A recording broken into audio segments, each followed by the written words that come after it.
Nous avons déjà vécu 2 jours intenses de découverte, de réflexion, mais aussi surtout de nouvelles rencontres.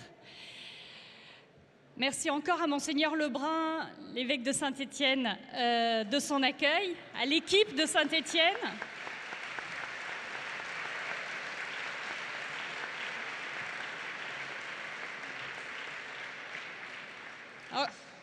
Je m'auto-présente, je suis Laura Morosini, comme je ne suis pas dans le programme, voilà. Avec les Amis chrétiens unis pour la terre, nous nous sommes beaucoup impliqués dans la préparation de ces assises, surtout des forums, des 80 forums auxquels vous avez assisté.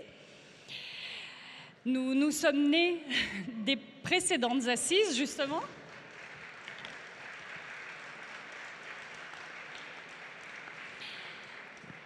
Et voilà, nous sommes très heureux et je suis personnellement très heureuse d'être là et que ces assises continuent et se terminent en beauté. Donc, et un dernier remerciement à Jean-Luc Souffeton, bien sûr, sans qui tout cela ne serait pas là.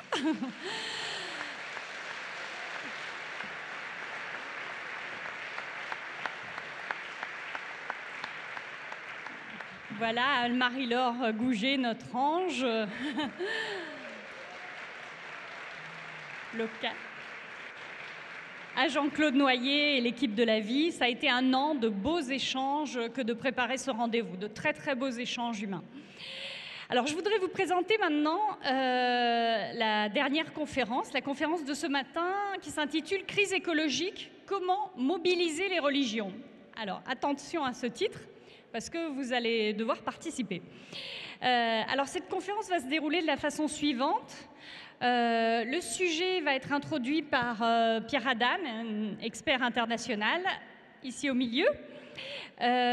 Ensuite, interviendront les représentants des différentes confessions, que je vais vous présenter à l'instant.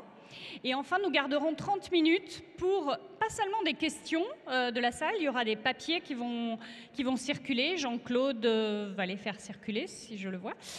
Et parce que ça ne sera pas seulement des questions, ça sera aussi vos suggestions, vu que le titre est « Comment mobiliser les religions ?» Les représentants des religions ont des idées, mais vous en avez sans doute aussi. Et donc, voilà, ça peut faire aussi un peu boîte à idées, cette conférence. Alors, nous avons à la tribune 4 représentants religieux impliqués à différents titres sur les questions écologiques et plus spécifiquement sur le climat. Alors, je fais par ordre alphabétique, comme ça on ne se trompe pas de protocole.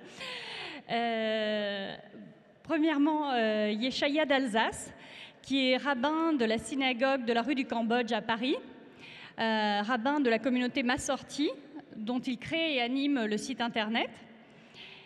Il est visible peut-être sur l'écran. Voilà. Deuxième à droite.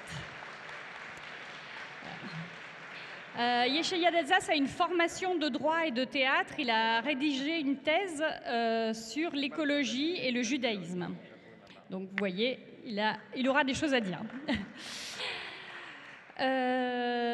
Deuxième intervenant, Monseigneur Bruno Feillet. Il est évêque auxiliaire de Reims depuis 2 ans. Il a été professeur de théologie morale en séminaire. Et il est chargé pour la Conférence des évêques de France du dossier de l'écologie depuis 1 an pour le Conseil Famille et Société. Et il a vécu, ce que vous ne savez sans doute pas, c'est qu'il a vécu 2 ans dans le désert mauritanien, dans le Sahara, pour installer des distilleries d'eau de mer solaire il y a déjà de nombreuses années, donc il est un peu précurseur.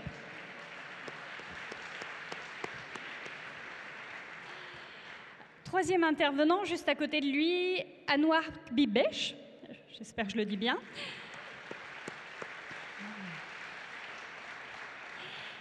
Il est imam, président du Conseil français du culte musulman depuis le 1er juillet de cette année. Il est ingénieur des ponts et chaussées et dirige des systèmes d'information chez SFR. Et il s'intéresse aux questions écologiques et climatiques depuis plusieurs années déjà. Il a animé de nombreuses conférences sur islam et climat et sur la relation entre l'homme et la nature dans l'islam. Et il a participé, mais il vous en parlera personnellement, à la rédaction d'un texte du Conseil des représentants du culte en France sur le climat, sur la préparation de la COP, qui a été remis au président de la République il y a quelques mois.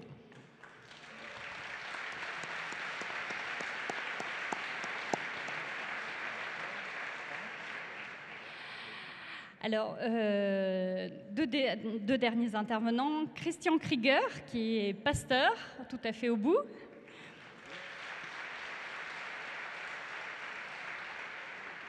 Il est vice-président de la Fédération protestante de France, qui comprend 30 églises et 80 mouvements. Il est président de l'Église réformée d'Alsace-Lorraine. Il s'occupe aussi d'associations de femmes en précarité. Il a enseigné les questions éthiques à l'Université de Strasbourg et il est conseiller spirituel d'entrepreneurs et dirigeants chrétiens qui, en Alsace, sont œcuméniques. C'est une organisation œcuménique. Et en tant qu'Alsacien, il a un pas d'avance sur tout le monde, bien sûr, sur les questions d'écologie et d'énergie en particulier. Et il nous en parlera sans doute. Il suit les questions de labellisation écologique des paroisses, les coqs verts, ça s'appelle là-bas.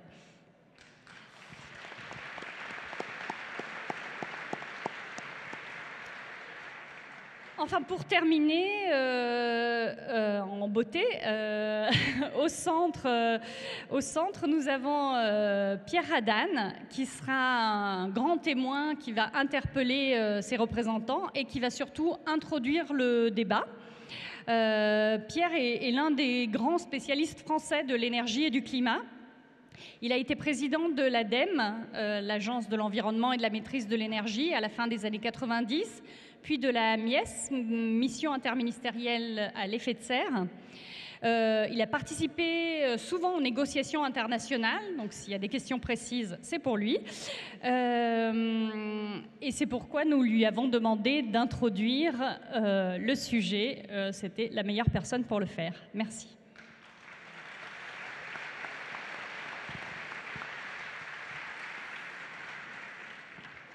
Bonjour à tous, c'est un plaisir de venir devant vous et je vais vous faire une intervention, disons brève, mais en 3 parties. D'abord, d'où vient cette question du changement climatique? Quelle est son histoire? C'est essentiel pour comprendre la conférence qui va avoir lieu à Paris à partir du 30 novembre. Je vais venir juste aussitôt sur une réflexion générale, et là qui pour le coup va me rapprocher des autorités religieuses, c'est qu'on est avec cette question du climat vers une nouvelle demande qui est une demande de l'ordre de l'intérêt général. Comment l'humanité va se comporter tout ensemble par rapport à sa planète et par rapport à elle-même. Vous voyez on est là sur les grandes questions, je dirais, philosophiques et spirituelles. 3e point derrière, venir sur des choses un peu plus applicatives. Ce qui est en discussion, c'est quelque chose qui est de l'ordre d'une nouvelle voie de développement qui vient modifier profondément notre système économique. Et puis, je finirai derrière sur les critères de succès de cette conférence essentielle qui aura lieu à Paris, qui s'inscrit donc dans une longue série. C'est la 21e conférence des Nations Unies en Assemblée générale plénière des Nations Unies, puisqu'il y en a une chaque année en décembre, pour avancer sur ce sujet. C'est le type de négociation internationale qui aujourd'hui est la plus active, la plus vivante, et donc qui a lieu à Paris cette année, et l'année prochaine, c'est Marrakech. Donc, l'historique. Cette question du climat a été repérée pour la première fois à quelle année? 1827. Ça date pas d'hier. On est au début de la physique et de la chimie moderne et on comprend qu'un certain nombre de gaz bloquent le réchauffement, bloquent l'émission de chaleur de la Terre et donc qui, dans les basses couches de l'atmosphère, génère un réchauffement. Cette question va rester 1 siècle et demi posée, perçue et comprise et reproductible en laboratoire par les scientifiques, ce phénomène, mais il va nous falloir 150 ans pour constater le résultat. En gros, la date de naissance au sens moderne du terme de ce sujet-là, c'est 1985. Des scientifiques vont en Antarctique, percent la glace, remontent des glaces qui ont 150 000 ans, et sur 250 000 ans jusqu'à aujourd'hui, reconstituent la composition de l'atmosphère, la température de l'atmosphère, et donc le cycle, pour des raisons astronomiques, donc d'air glaciaire, d'air interglaciaire, en fonction de la distance de la Terre au Soleil. Je ne vous raconte pas tout ça. Donc, à partir de 1985, émotion de l'ensemble de la communauté scientifique, constitution du panel international des scientifiques qu'on appelle en français le GIEC, groupement intergouvernemental des experts du climat, en 1988, et puis en 1992, premier traité international signé par tous les pays de reconnaissance de cette affaire de changement climatique. C'est l'un des grands objets de la conférence de Rio de 1992. Alors, on reconnaît, je dirais, qualitativement le sujet. Très vite derrière, il faut venir à des questions de mise en œuvre. Ce sera le protocole de Kyoto qui demande aux pays industrialisés de réduire leurs émissions. C'est la première fois de toute l'histoire humaine qu'on instaure un rationnement sur l'ensemble des pays. C'est quand même un énorme changement, mais qui, à ce moment-là, s'applique aux pays industrialisés seulement. Donc le protocole de Kyoto. Et puis ensuite, les choses vont avancer. Dans les années 2000, on va se rendre compte que les pays les plus victimes, c'est les pays en développement, et notamment les pays qui souffrent du risque de désertification. Et donc les pays en développement vont rentrer dans le sujet sur cette question de réduire le fait d'être victime. Et puis on va s'attaquer à la question de la déforestation de la forêt équatoriale. Et puis très très vite, on va arriver donc à la conférence de Copenhague en 2009, qui s'est mal passée, mais qui, comme souvent dans l'histoire, dans la difficulté de la négociation, il y a finalement des avancées qui se font. Et donc ces avancées, elles nous conduisent à cette conférence de Paris. Tout le monde est d'accord sur le fait qu'il ne faut pas avoir un réchauffement de plus de 2 degrés. Au-delà de 2 degrés, on a une telle diminution des ressources en eau sur certaines zones du monde, une telle diminution de la production agricole qu'on rentre en danger sur la capacité de nourrir l'humanité. Bon, vous savez qu'on est aujourd'hui 7,3 milliards d'habitants, qu'en 2050, ce sera probablement la fin de la croissance démographique humaine. On sera 9 milliards, d'après les Nations Unies, et je suis né en 1950, donc je dois vous dire que quand je suis né, il y avait 2,5 milliards d'habitants. Donc on a une croissance qui est une croissance extrêmement rapide. La surface cultivable par habitant a été divisée par 2 dans le monde depuis 1960. Et donc vous voyez qu'on a là un enjeu alimentaire qui est un enjeu qui nous fait limite par rapport à ce risque de réchauffement climatique. Et donc il faut qu'on divise par 2 les émissions mondiales d'ici 2050. J'ai eu à faire le rapport pour le Premier ministre Raffarin, c'était en 2004. Et nous, pour la France, c'est une division par 4 de nos émissions annuelles de gaz à effet de serre que chacun d'entre nous doit réussir d'ici 2050. Bon, vous voyez, donc ça nous donne à la fois une diminution très très forte et un horizon ultime pour y parvenir, parce que l'inertie de ce processus de changement climatique est considérable. Le gaz carbonique reste 120 ans en moyenne dans l'atmosphère. Vous voyez, donc le texte de négociation pour Paris fixe comme objectif ultime 0 émission de gaz à effet de serre en 2100. Donc c'est un changement complet de notre système énergétique, etc. Donc le cadre de la négociation, c'est les Nations Unies. C'est le seul endroit où il y a tout le monde, avec les pays en développement. Et donc le texte, la préparation de la nouvelle négociation cherche un accord à 195 pays. Tous les pays, sans exception, riches et pauvres, quelles que soient les difficultés de l'histoire, y compris les conflits actuels. Il faut qu'on trouve une solution à cela. Avec une demande à chaque pays, faites-nous une stratégie pour 2030, donc ce qu'on appelle une contribution dans le langage des Nations Unies, avec des objectifs donc, de réduction sur la période 2020-2030. Bien évidemment, à cela, une condition, c'est qu'il va falloir transférer la technologie, il va falloir transférer des financements pour les pays les plus pauvres, parce qu'on leur dit, vous êtes encore dans des situations de vie difficiles, mais maintenant, c'est trop tard, on ne passe plus par les combustibles fossiles, pétrole, charbon, gaz. Vous devez aller vers autre chose tout de suite, sans passer par les étapes par lesquelles étaient passés tous les pays qui se sont développés avant vous. Bon, et donc ils disent, OK, mais il faut nous aider pour qu'on réussisse ça. Ensuite, derrière, au-delà des États, en fait, il faut que chacun soit acteur. Les entreprises, les collectivités locales, chacun d'entre nous, dans nos vies privées. Parce que chacun de nos actes, quelque part, a un lien avec ces questions. Et donc, vous voyez que le débat tel qu'il est posé. Alors, venons sur cette question de l'intérêt général. Il n'y a qu'une seule planète habitable. Vous avez repéré qu'il n'y a pas d'autre planète habitable dans le coin. Bon. Et donc, on est dans la situation où chacun d'entre nous, et les générations qui vont nous suivre, pour des siècles et peut-être même des millénaires, vont devoir vivre en paix avec eux-mêmes sur leur planète, en bichonnant son environnement, puisque c'est quand même de ça dont on vit largement. Et vous voyez que c'est le cahier des charges du futur. C'est très différent de ce qu'on a fait au 19e et au 20e siècle. Bon, vous avez bien compris qu'il y a en ce moment de nombreuses mondialisations, l'économie, la communication, la gestion écologique de la planète, et que nos destins sont liés. C'est le grand changement. Donc il va falloir qu'on gère écologiquement la planète, le climat, la biodiversité et d'autres sujets. Aussi l'accès aux ressources, puisque les ressources sont de plus en plus disputées, convoitées par de nombreux peuples qui ont beaucoup de besoins. C'est aussi, cette gestion collective, un enjeu de protection sociale.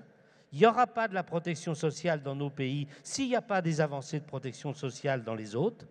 C'est aussi un enjeu sur l'économie et notamment en ce moment les grands débats, la circulation de la finance.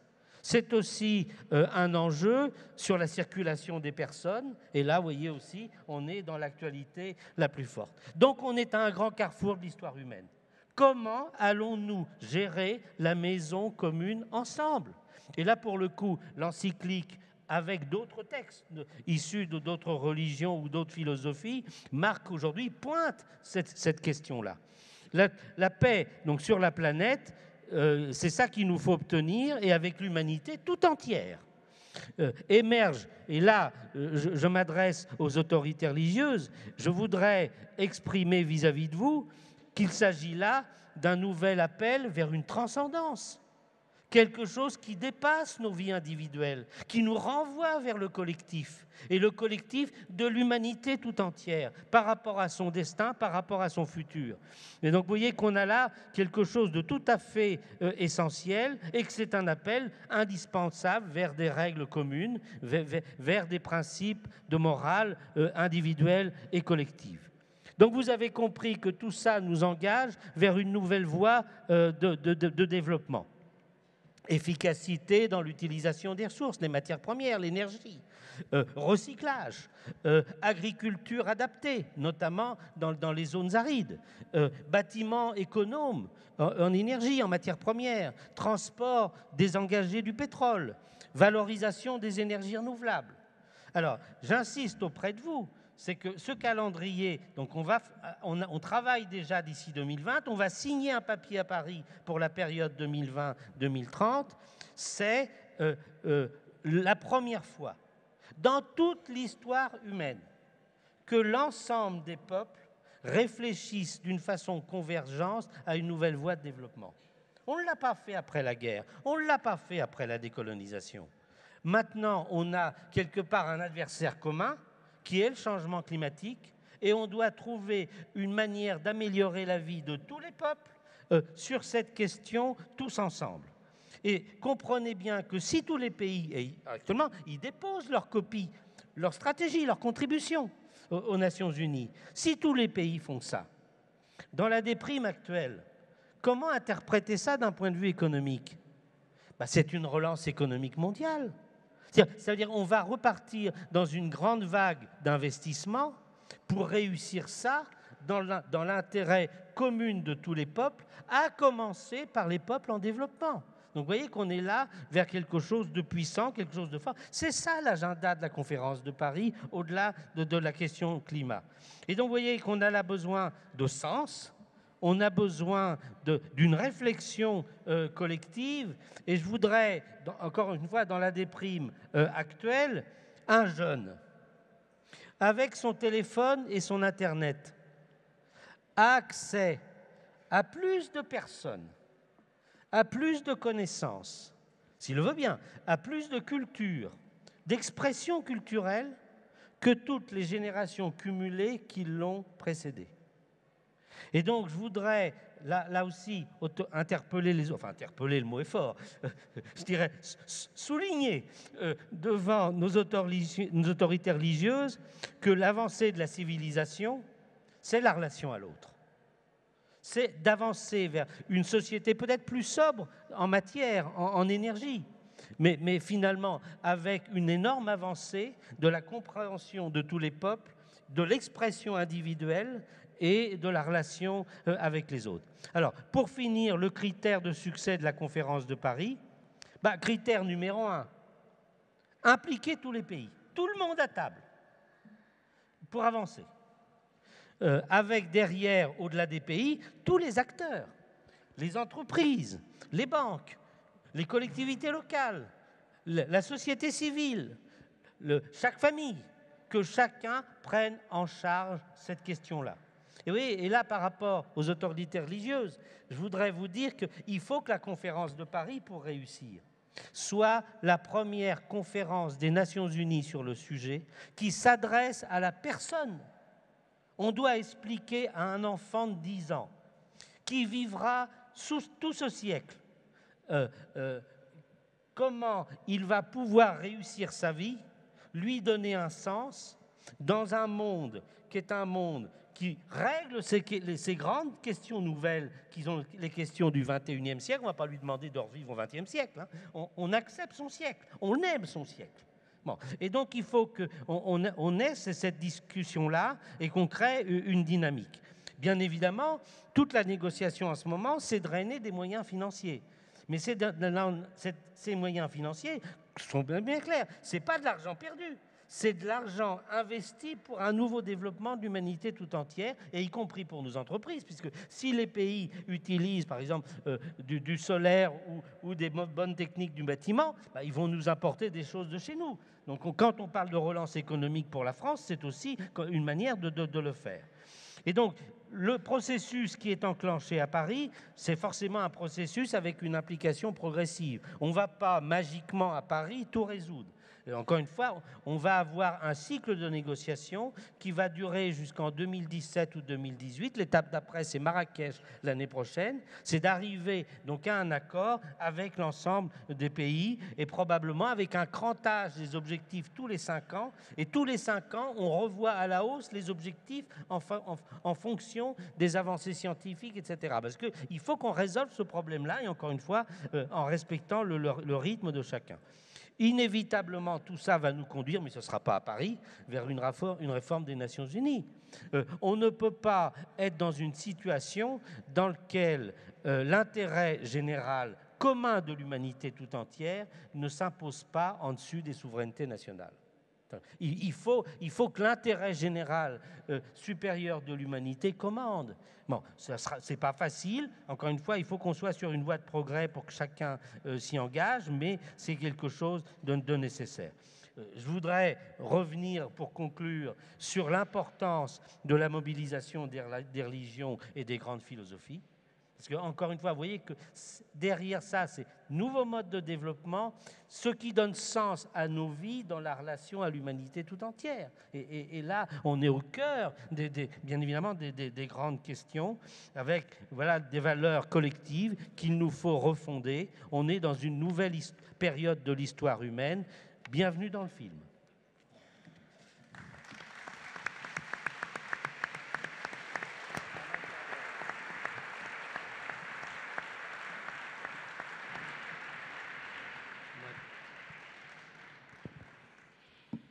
Alors je crois que vous avez entendu cette, non pas interpellation, mais ces propos soulignés très clair, je crois. À partir de là, comment est-ce que chacun, quelle est votre vision à vous, en tant que religieux, de l'apport des religions et de la vôtre plus particulièrement sur les enjeux climatiques? Donc je vous propose de reprendre dans le même ordre que tout à l'heure et de commencer par Yeshaya d'Alsace. Alors, ça fonctionne. Écoutez, bonjour à tout le monde. Et moi, je vais apporter mon témoignage. J'ai fait ma thèse de rabbinat sur la question du judaïsme et de l'écologie, donc en 2000, donc ça date déjà maintenant un petit peu. Et bon, c'est une thèse assez savante sur des points précis, je ne vais pas rentrer là-dedans. Mais ce qui m'intéressait, c'était de savoir comment une problématique tout à fait nouvelle, qui est celle de l'écologie, là vous l'avez bien précisé, c'est quelque chose qui n'existait pas. Ce souci de la nature, il y a un bouleversement copernicien. C'est-à-dire que pour l'homme, avant, la nature est à conquérir, la nature est menaçante, elle est à maîtriser. Et puis, on a vraiment un bouleversement qui me semble une révolution copernicienne avec les différentes étapes que vous avez bien racontées tout de suite. Et donc, ce qui m'intéressait, c'était de voir comment des textes très anciens, un système complètement différent, celui du judaïsme, avec ses règles très précises, étaient aptes à répondre à cette problématique ou pas. C'était ça mon centre d'intérêt. Pour répondre à la question posée ici, quelle influence ça peut avoir? Bon, sur le plan du judaïsme, on est tout petit. Il y a 14 millions de juifs dans le monde. Donc l'influence, le bilan carbone des 14 millions de juifs, même si c'est des occidentaux développés, ça pèse pas lourd. Sur ces 14 millions de juifs, il y en a peut-être 20% de pratiquants. Sur les pratiquants, ceux qui s'intéressent au sujet, il n'y en a pas énormément non plus. Donc, soyons clairs et modestes, l'influence, c'est une goutte d'eau dans l'océan. Donc de ce côté-là, je ne crois pas avoir la prétention de changer quoi que ce soit. Cependant, et c'est ça qui m'intéresse, c'est sur le plan spirituel, et c'était l'enjeu de ma thèse, est-ce que une religion aussi ancienne que le judaïsme, qui est donc la plus ancienne des religions ici présentes, a quelque chose à dire encore sur des sujets aussi nouveaux? Et il me semble, la réponse, elle est pas évidente, mais elle est positive. C'est-à-dire que c'est la force, justement, et je pense que c'est un des rôles des religions, c'est que la force des religions, et si on croit en la révélation, donc c'est la puissance même du verbe religieux, c'est de toucher à tellement de problématiques dans les textes fondateurs, y compris des problématiques qui n'étaient pas la problématique de l'époque. Et la description qui a été faite tout à l'heure de la nouvelle génération qui vit dans un monde réduit, sur un globe terrestre dont on connaît les contours et dont on connaît les limites, avec les réserves dont on connaît les limites. C'est un jardin. On est dans le jardin d'Éden ou du cauchemar, ça dépend comment on le manie, ça dépend de notre avenir. Mais on est dans un jardin. C'est l'homme qui est chargé de le garder, de le servir, de le travailler. Le récit de la Genèse que tout le monde connaît, bien évidemment, est extrêmement parlant de ce point de vue-là. Et le rapport, du point de vue du judaïsme, le rapport au consumérisme. Et encore une fois, qu'est-ce que ça voulait dire dans l'Antiquité, le consumérisme? Les gens vivaient, même quand ils étaient riches, par rapport à ce que nous vivons, c'était ridicule. Leur confort, même si on peut admirer les bains romains ou je ne sais quoi, ça reste ridicule par rapport à notre mode de vie à nous. Et l'immense majorité des gens vivaient très modestement. Et les Juifs de l'époque biblique, c'était des petits paysans, des petits bergers, c'était absolument pas des gens développés. Et pourtant, la Bible, un des premiers messages qu'elle donne, c'est de mettre un frein au consumérisme et à tout craint et à au pouvoir de conquête de l'homme sur la terre. Cette idée, vous la connaissez tous, c'est l'idée du Shabbat. C'est le Shabbat qui arrive à la fin de la création, Shabbat de Dieu et Shabbat de l'homme dans les 10 commandements. Donc, ce n'est pas des idées accessoires, c'est des idées qui sont au centre. Et l'idée de la maîtrise de soi, c'est-à-dire de la maîtrise de l'humain par rapport à son propre pouvoir, que ce soit sur le plan éthique, maîtrise de sa possibilité de violence, mais que ce soit par rapport au sujet qui nous intéresse, la maîtrise par rapport à sa possibilité de transformer la création ou de l'exploiter ou de consommer à tout craint, elle est omniprésente tout au long du texte biblique. Prenez le texte de la Torah, le Pentateuque, une énorme partie des lois consiste à cela. Sache que tu es résident sur la terre ne t'appartient pas. Donne les premiers fruits de ta récolte, donne le 10e de ta récolte, etc., etc. Je pourrais citer une quantité de versets qui vont dans ce sens. Alors évidemment, dans le contexte de l'Antiquité, c'est un contexte qui n'est pas le nôtre. Et le message n'est pas exactement celui qui est le souci de la COP21, mais l'écho est immense. Et on voit là que, et c'est ce qui m'intéresse vraiment, il y a même un verset, c'est le sujet plus précis de ma thèse d'ailleurs, mais je ne vais pas rentrer dedans, il y a même un verset qui dit, quand tu vas à la guerre, c'est dans le Deutéronome, épargne l'arbre des champs parce que l'être humain lui-même est un arbre. Parce que tu vas vivre de cet arbre. C'est un verset extraordinaire.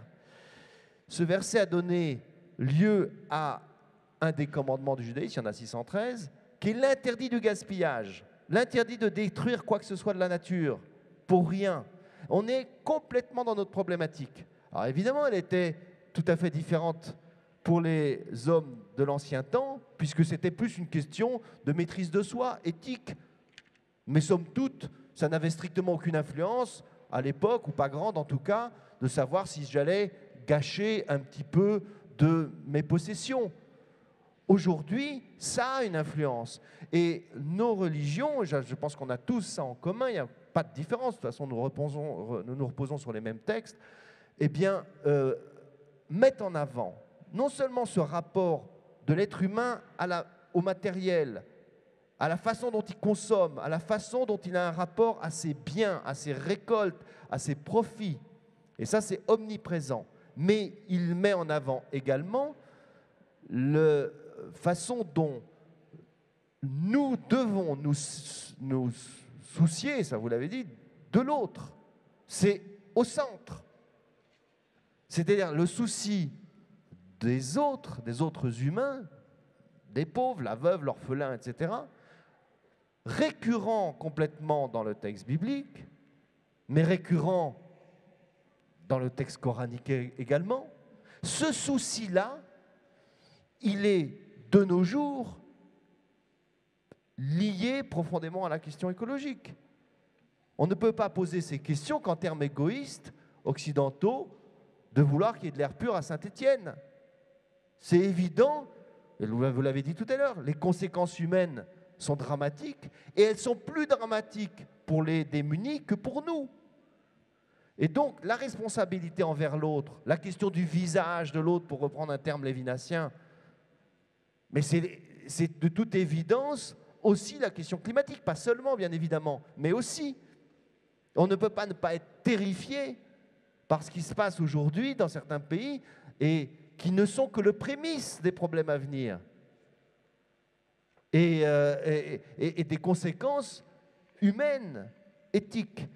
Et de ce point de vue-là, je pense, et je suis profondément convaincu, que les religions ont tout leur sens. Et le propre de la religion, c'est de dire à l'individu, vous l'avez dit tout à l'heure, qu'il doit se dépasser. Il doit voir au-delà de lui-même. C'est ça la religion. Il doit aller chercher du sens au-delà de son propre désir. Et c'est la question posée dès le départ. Et donc tout est là. Et je crois là-dessus que nous avons, en tant que religieux, une énorme possibilité de sens à donner à ceux qui nous écoutent.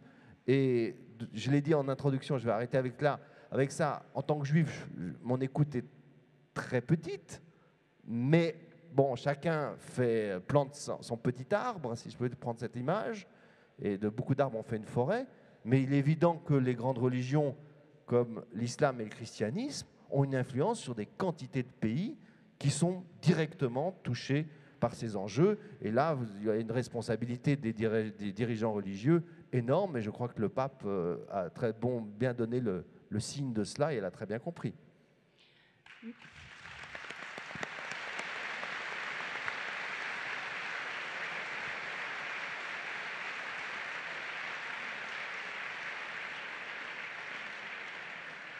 Merci pour cette parfaite transition. On passe donc des 14 millions au 1,3 milliard. Lourde responsabilité pour Bruno Feuillet. À vous la parole. Merci Laura. Bonjour à tous. Donc, vous le savez, l'apport de l'Église catholique pour le changement climatique a mis du temps à s'exprimer de manière aussi officielle que l'encyclique Laudato Si le manifeste aujourd'hui.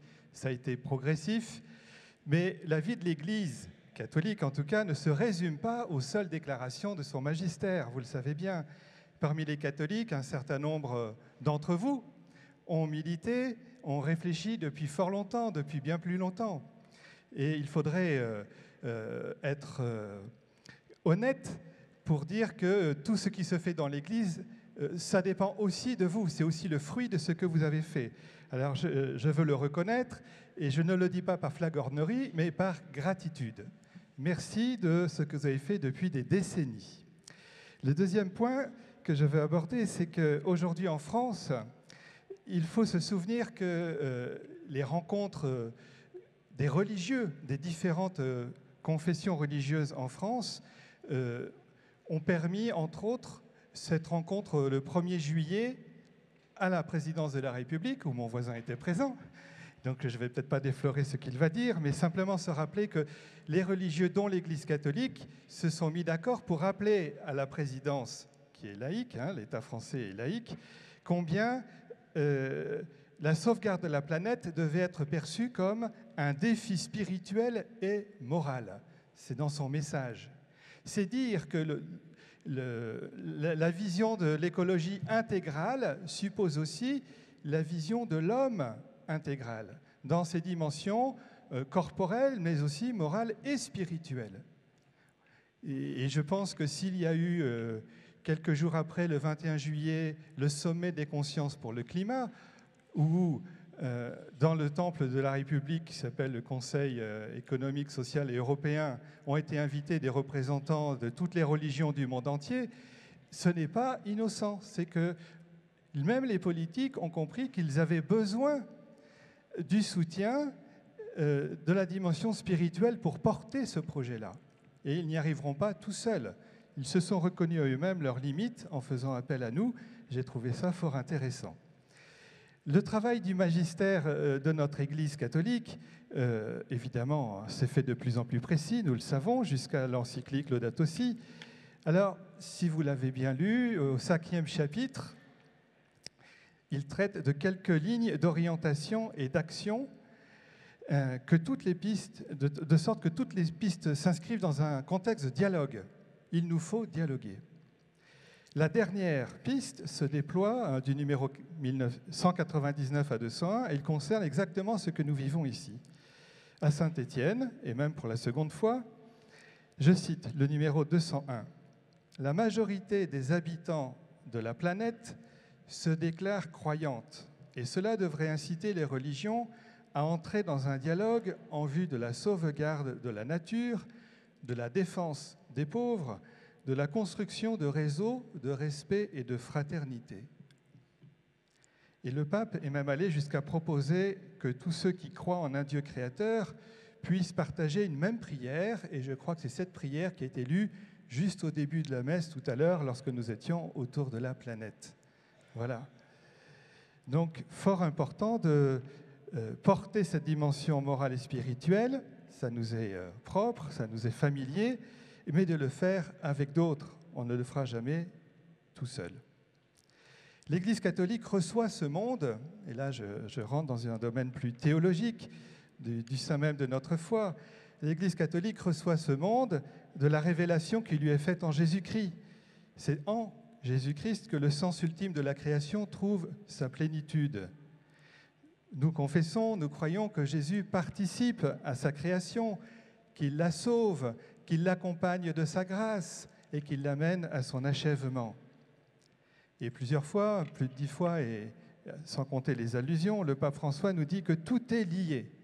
Tout est lié entre nous les hommes, entre nous et la création, entre nous et Dieu. Alors je ne suis pas sûr que tout le monde ait bien entendu ce troisième lien, que tout est lié entre nous et Dieu. Au sommet des consciences, beaucoup, peut-être un intervenant sur 3, ont cité le pape François. C'était impressionnant, hein, comme une autorité qui intervenait dans ce débat.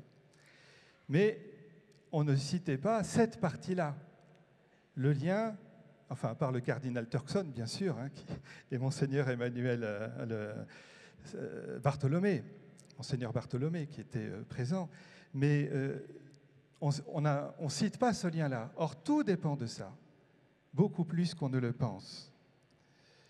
Et si la conversion écologique existe, elle implique cette conversion au Dieu créateur, qui nous conduira au respect de toutes les créatures qu'il a faites, et en particulier aux pauvres, au respect des pauvres et des plus faibles. Alors le dernier point sur lequel je veux insister est sur le titre de l'encyclique. « Loué sois-tu, Seigneur ». C'est une louange, c'est un émerveillement. Ça part des tripes, ce n'est pas une démarche intellectuelle. Et quand ça part des tripes, c'est plus fort. On tient à ce qui nous émerveille bien plus qu'à une conviction intellectuelle. Parce qu'on est traversé par le beau, par l'esthétique. Hein. Et je crois que si on y tient d'autant plus qu'on est émerveillé, on entend d'autant mieux, je cite, les cris de souffrance de la terre. Ça, c'est le numéro 2. Mais le numéro 1, c'est le cri d'émerveillement. Voilà, je trouve magnifique de commencer par ça. Voilà donc une encyclique qui a été lucide. Tout le chapitre 1, je veux dire, le pape a entendu les études du GIEC et les a fait siennes, mais elle n'est ni angoissante, ni culpabilisante. Elle nous réveille, elle nous met en route. C'est le dernier rapport de l'Église catholique, il y en aura d'autres, c'est sûr, mais il se fait d'abord dans l'accueil joyeux du don de Dieu. Tout le reste va en découler. Merci.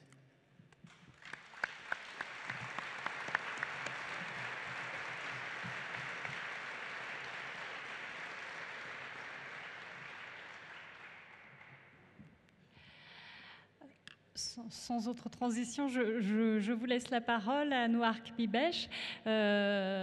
Bruno Feillet a dit quelques mots du texte du Conseil des représentants du culte en France. Vous avez participé, vous l'avez signé, vous avez participé à sa rédaction. Peut-être vous pourrez nous développer dans votre intervention aussi ce point-là et le rôle que l'islam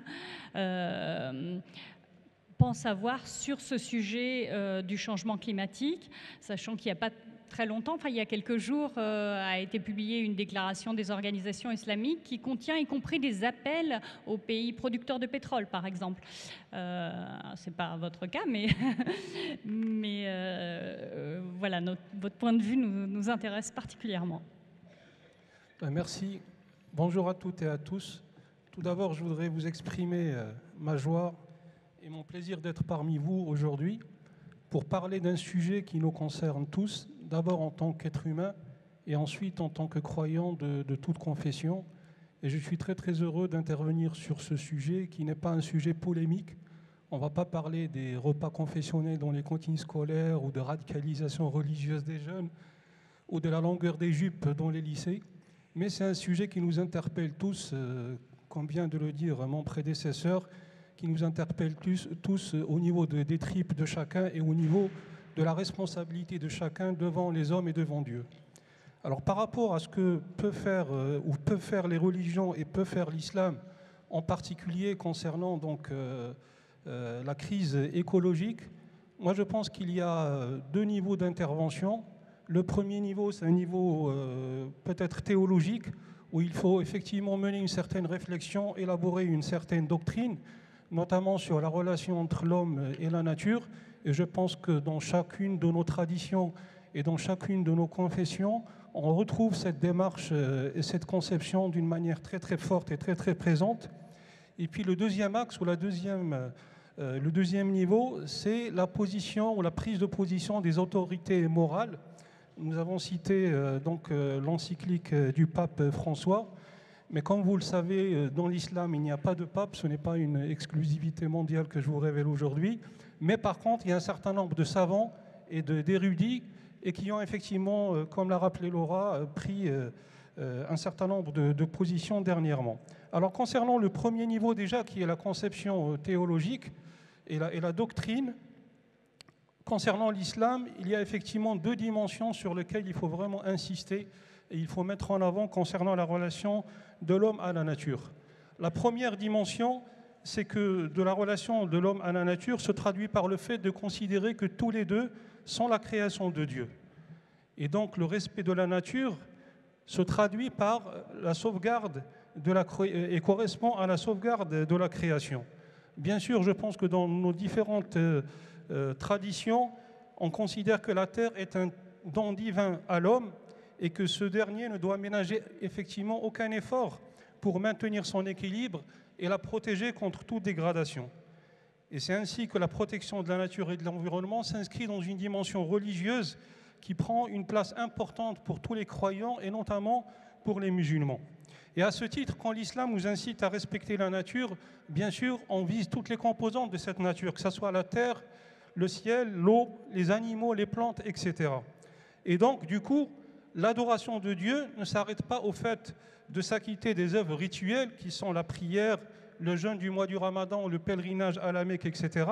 Mais il englobe également les prescriptions divines qui visent à protéger la vie et la nature.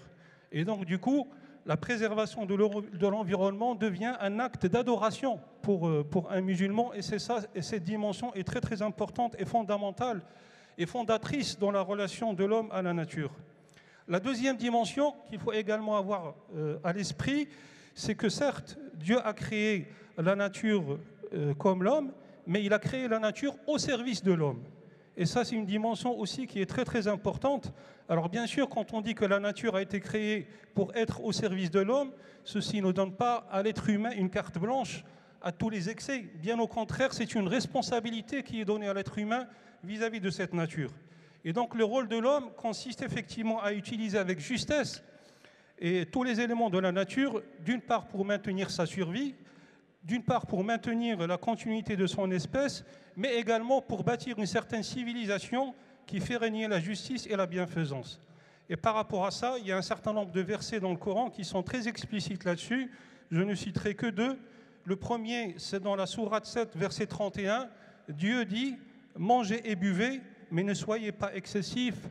Dieu n'aime pas ceux qui commettent les excès. » Donc vraiment, la nature est à consommer entre guillemets avec modération et avec cette perspective d'avenir et à long terme. Et puis un deuxième verset aussi très très important dans lequel l'évocation des animaux dans le Coran, c'est l'expression communauté a été utilisée et elle est employée au même titre que la communauté des hommes.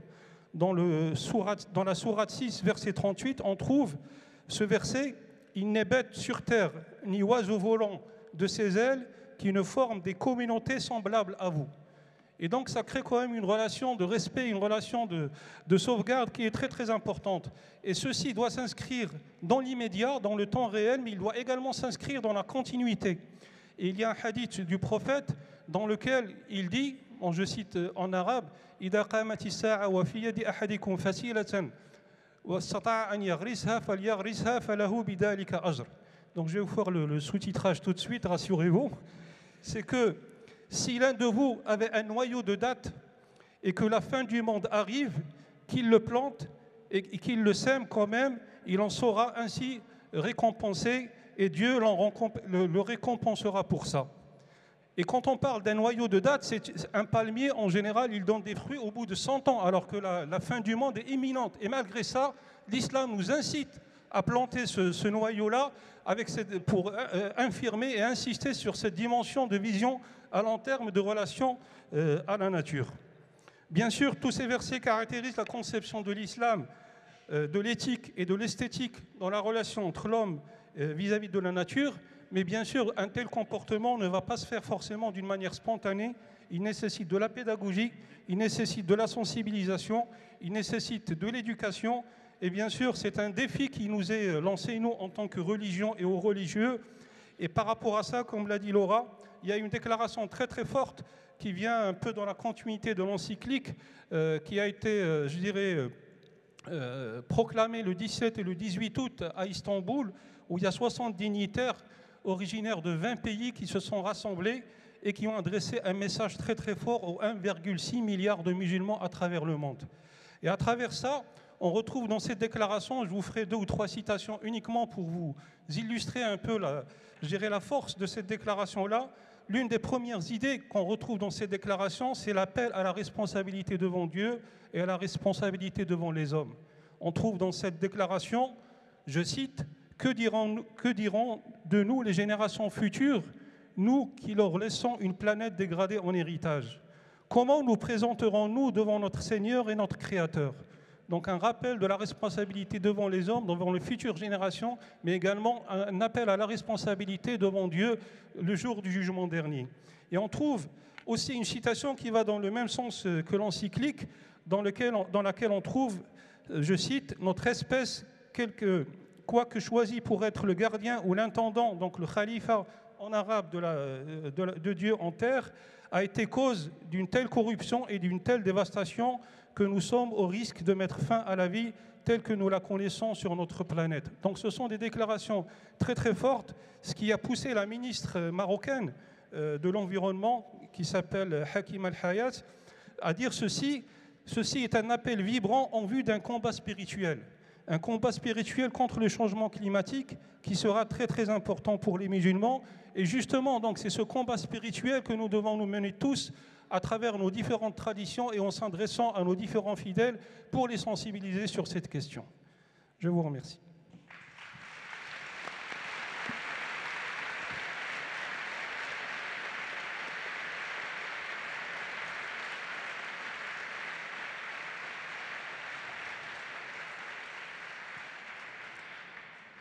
Merci Anouar Kibesh.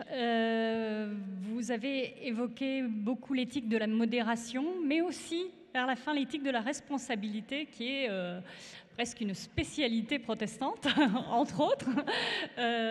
Et donc, j'ai la joie de donner la parole au pasteur Christian Krieger. Merci beaucoup, bonjour. Moi, je voudrais répondre à la question qui est posée, à savoir qu'apportent les religions à la mobilisation contre le réchauffement climatique, avec 3 mots très didactiques. Le premier, c'est on participe à un décloisonnement. Je trouve qu'en France, on souffre beaucoup de cloisonnement. Je m'expliquerai sur ce sujet. Deuxièmement, je pense que nous constituons un élargissement de la réflexion et de la mobilisation. Et ensuite, je trouve qu'il y a une logique d'enrichissement. Donc, je vais parcourir ces 3 mots, si vous voulez bien. Le décloisonnement, le sujet, en fait, et vous l'avez rappelé dans le propos introductif, est un sujet global. Le réchauffement climatique, en fait, c'est notre affaire à tous, en tant que citoyens, en tant que membres de la famille humaine. Nous sommes convoqués par ce sujet. Et en fait, dans notre pays, on fonctionne beaucoup par cloisonnement, par opposition de familles de pensée, d'experts, et puis il y a les associatifs, les ONG, etc. Et en fait, au passage, je tire un coup de chapeau à ceux qui ont organisé ces assises, d'avoir justement tenu à inviter des gens de tout horizon, culturel, philosophique, de tout horizon religieux aussi, pour justement décloisonner. Et je pense que la mobilisation des religions, à travers l'encyclique, à travers la déclaration d'Istanbul, à travers d'autres actions, en fait, participe à ce décloisonnement et est à la hauteur de ce qu'on peut attendre de l'enjeu climatique. Donc ça, c'est mon premier propos, puisqu'aucune réponse cloisonnée, aucune réponse de cocon juxtaposée ne saurait correspondre, ni aucune réponse simplement technique ou simplement politique, puisqu'il nous a été rappelé en fait qu'il est question de nos modes de vie, de notre style de vie, de nos valeurs. Tout ça est en jeu, et donc nous participons à ce décloisonnement, et je crois qu'il est heureux, il faut s'en réjouir et en rendre grâce. Ensuite, le deuxième mot, l'élargissement. Alors, je ne le situerai pas Premièrement, dans une dimension un peu numéraire, puisque j'ai lu sur le site de la Vie qu'un observateur des négociations climatiques avait exprimé que potentiellement, après l'encyclique avec 2,2 milliards de chrétiens et maintenant la déclaration 1,6 milliard de musulmans, ça fait beaucoup de monde à côté des écolos. Je ne suis pas sûr que ce soit la bonne lecture et que ce soit ça, la mobilisation majeure ou l'apport majeur malgré vos propos. Et puis je ne suis pas sûr qu'on a une bonne lecture du rapport entre les autorités religieuses et la liberté de conscience des uns et des autres. Ce que je pense que les religions, à travers la mobilisation, apportent, ça a été souligné, c'est qu'ils posent, à côté d'une question technique, aussi la question globale et intègrent la dimension spirituelle et morale dans nos réflexions et dans notre mobilisation. Alors on peut s'interroger un tout petit peu sur ce qu'on comprend par la dimension spiritualité ou la dimension de la spiritualité. En fait, la spiritualité, c'est un lien avec le mot de l'esprit. Et littéralement, c'est la vie de l'esprit ou le travail de l'esprit. Et pour les chrétiens, c'est aussi le travail et l'œuvre de l'esprit en chacun, en nous. Et donc, c'est un travail intérieur, si vous voulez, qui permet aux croyants de penser sa vie, de penser sa relation à la transcendance, hein, vous l'avez évoqué, et donc de donner sens à sa vie en lien avec cette transcendance, en lien avec les autres et ceux qui le dépassent lui-même. Et donc l'apport des religions, c'est effectivement d'apporter cette dimension spirituelle, cette dimension transcendante à cette mobilisation, à ces réflexions, et qui permet donc aussi d'engager une mobilisation bien plus large que simplement de la résumer à quelques mesures politiques, techniques qui sont importantes. Je ne veux pas du tout les minimiser pour autant. J'ai aussi noté dans les propos de Nicolas Hulot qu'il attendait une certaine culture de l'introspection. Alors c'est un peu le terme que lui il utilise, c'est-à-dire nous avons peut-être une habitude de nous remettre en question, enfin j'espère en tout cas, de nous laisser interpeller par la parole de Dieu. Et effectivement, comme il est question de changement à la fois collectif et individuel, j'espère que nos autorités religieuses et finalement aussi nos fidèles et nos communautés locales vont s'engager dans cette réflexion sur comment nous participons à cette mobilisation contre le réchauffement climatique pour agir ensemble en faveur de notre avenir commun. Ensuite, sous le terme d'enrichissement, j'ai mis en fait des particularités qui découlent, si vous voulez, de nos convictions ou de notre vie de foi. J'en ai plusieurs sur ma feuille, ça risque d'être peut-être un peu long puisque le temps file. Je voudrais commencer par celle qui touche à notre lecture de l'histoire qui va de la création, si vous voulez, avec l'œuvre de salut en Jésus-Christ, jusqu'à la promesse d'un royaume que Jésus a prêché, au cœur de notre vie de foi. Avec l'évangile du matin de Pâques, nous ne pouvons que refuser toute logique apocalyptique. Nous ne pouvons que résister intérieurement à tout ce qui nous pousse au catastrophisme ou tourner le dos à un sentiment d'impuissance ou de fatalité. Au cœur de notre foi, nous confessons à la fois la victoire de Dieu en Christ sur les forces du mal et de la destruction et de la mort. Et au cœur de notre foi, nous confessons un Dieu créateur, c'est-à-dire nous croyons que la création, le cosmos, le vivant, la nature, l'humain correspond à un projet de Dieu et pas du tout à un projet apocalyptique ou catastrophique. Le texte que vous avez cité tout à l'heure, justement, parle d'une structuration du chaos. Eh bien, nous avons affaire à un chaos qu'il faut continuer à structurer. Je crois que c'est important de s'inscrire dans cette logique-là. Donc il y a une lecture de l'histoire qui devrait beaucoup plus nous inciter à mettre en jeu cet élément de confiance et d'espérance qui est au cœur, qui est un des vecteurs de notre foi, que finalement de nous adonner à une peur catastrophique, etc. Ensuite, une deuxième chose qui me paraît important, c'est que nous croyons que Dieu agit par son esprit en nous et par nous. Et de ce fait, nous croyons que nous sommes transformés par la parole de Dieu. Quand nous la partageons, quand nous la discutons, y compris avec ceux qui ne sont pas d'accord avec nous, y compris avec les autres confessions, avec les autres religions, quand nous la méditons, quand nous l'étudions, nous nous inscrivons dans cette logique de nous laisser interpeller et transformer par la parole de Dieu. Et ça aussi, c'est une dynamique que je pense que nous pouvons apporter. En tout cas, c'est une volonté qui est au cœur de notre foi que nous pouvons apporter à cette mobilisation. Un troisième élément que j'aimerais apporter, qui me tient très à cœur, c'est cette éthique de la responsabilité, fortement soulignée donc par le propos introductif, qui est fondée en fait sur une reconnaissance. Ce n'est pas la peur qui pousse le chrétien à agir. Il est décentré de lui-même parce qu'il se reconnaît enfant aimé de Dieu. Et que finalement, sa situation personnelle lui est offerte, la vie lui est offerte comme un don. On va parler effectivement que la vie, c'est commun à toutes les religions, même à certaines philosophies, de cette grâce aurorale qui précède toute vie, qui est en fait que personne ne s'est fait lui-même. Nous sommes tous enfants de parents, si vous voulez, mais aussi enfants de ceux qui nous dépassent, enfants d'une transcendance. Et donc, finalement, si nous agissons, c'est simplement parce que nous nous reconnaissons bénéficiaires d'un don qui nous précède et que nous avons en fait un devoir, une certaine liberté de nous engager pour préserver cette vie qui nous est offerte. C'est une thématique très, très importante parce que finalement, on peut déraper ou on court le risque parfois d'un engagement activiste qui se crispe. Encore 30 secondes, pardon. D'un engagement qui se crispe. Et voilà, donc j'aime bien cette idée d'engagement désengagé. Alors je termine très très rapidement parce qu'il faut aussi parler du regard qu'on porte sur la nature. Nous utilisons le terme de création et finalement entre les traditions chrétiennes, on a une approche très très différente parce que l'approche orthodoxe lui reconnaît un caractère mystique, on y découvre la divinité, on la contemple.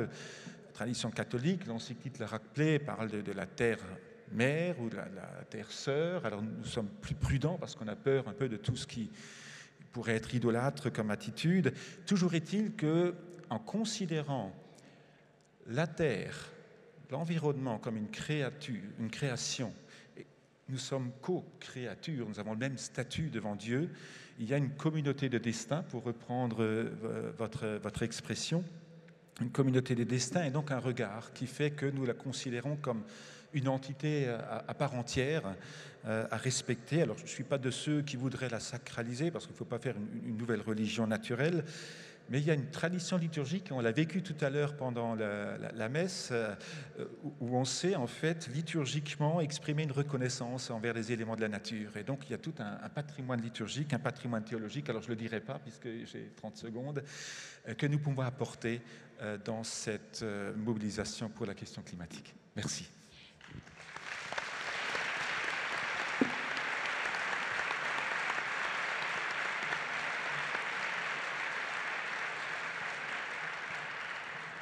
Alors nous avons une grande montagne de questions et de suggestions. Je vais demander à Pierre Adan de réagir à ce qu'il a entendu avant de refaire un petit tour autour des questions et de la question de la mobilisation, de comment est-ce que vous êtes en train et vous allez, dans les mois qui viennent, mobiliser de votre côté les croyants dans l'objectif de la conférence Paris Climat 2015. Pierre. Oui, écoutez, moi je suis évidemment totalement frappé par la convergence des 4 propos sur la relation du spirituel à la personne. Néanmoins, je ne suis pas sûr que ça fasse la totalité du chemin. Pour une raison simple, c'est que il y a aujourd'hui, pour prendre en charge ces limites écologiques et les difficultés et les grands changements qui sont devant nous, il y a 2 chemins. Le premier chemin, je suis obligé de le rappeler, il est quand même très inquiétant. Et vous êtes bien évidemment chacun des 4 à l'opposé de ça. Mais à un moment, il faut le nommer. C'est quand même la montée de la violence. C'est quand même le repli sur soi. C'est quand même la désignation de bouc émissaire. Il y a un vrai danger par rapport à des difficultés nouvelles de l'humanité, que chacun dise « je me débrouille pour moi et je laisse tomber les autres ». Et donc, vous voyez qu'à un moment, cette question-là, il faut la prendre en charge. Donc, cette question-là, c'est la question de la société, et pas seulement du spirituel, et pas seulement de la personne. Et donc, vous avez entendu mon expression, et elle se voulait alors positive, dans le sens où vous l'avez les uns et les autres exprimé, c'est qu'on a devant nous, pour la première fois de l'histoire humaine, une réflexion convergente de tous les peuples sur un nouveau mode de développement. Et donc, il va falloir, dans cette discussion, descendre sur le débat de comment on fait société, et je dirais de façon plus précise, comment on fait transition. Vous voyez qu'on est là sur quelque chose qui doit être réussi, je dirais, dans un espace qui est un peu plus, mais pas beaucoup plus qu'une génération, avec tous les changements de mentalité que ça nécessite, l'accès à de nouvelles technologies, tout ce que vous avez dit sur le recyclage, sur le non-gaspillage, sur l'efficacité de l'utilisation des ressources de la nature, et que si on est dans une situation où ce chemin de transition n'est pas engagé suffisamment vite, la tentation de la violence va redevenir forte. D'autant plus qu'on hérite, malheureusement, c'est l'œuvre quand même du 19e et du 20e siècle, du creusement des inégalités dans le monde, et y compris pour partie aujourd'hui dans nos pays. Donc vous voyez qu'on est quand même dans une espèce de propos, et là je vais me situer dans la même logique que vous, il faut rassurer nos populations. Et on ne peut rassurer nos populations qu'à partir du moment où on leur décrit le chemin, le processus de transition, comment on va garder les uns et les autres une bonne qualité de vie, tout en respectant ces enjeux de limite d'utilisation des ressources, de réduction de la pollution et d'accès au développement, je dirais, de tous les peuples. Donc je voulais de façon très très brève remettre la question de la société et la question du projet de développement, parce que l'ensemble de ces deux discussions sur la spiritualité et sur la personne doivent converger vers ce propos-là.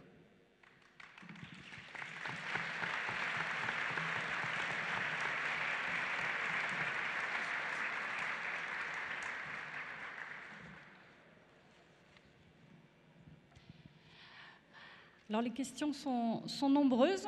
Je vous en lis une qui, mais les autres aussi, je vais les faire passer, vous inquiétez pas, qui dit comment faire descendre, entre guillemets, l'implication écologique des, entre guillemets, têtes responsables des traditions spirituelles vers les pratiquants au sein des églises, des temples, des mosquées. Ah, vaste sujet.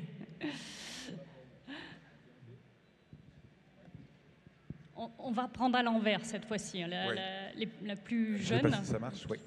Moi, je peux prendre un peu la parole là-dessus, dans la mesure, effectivement, où la Fédération protestante de France est fortement engagée.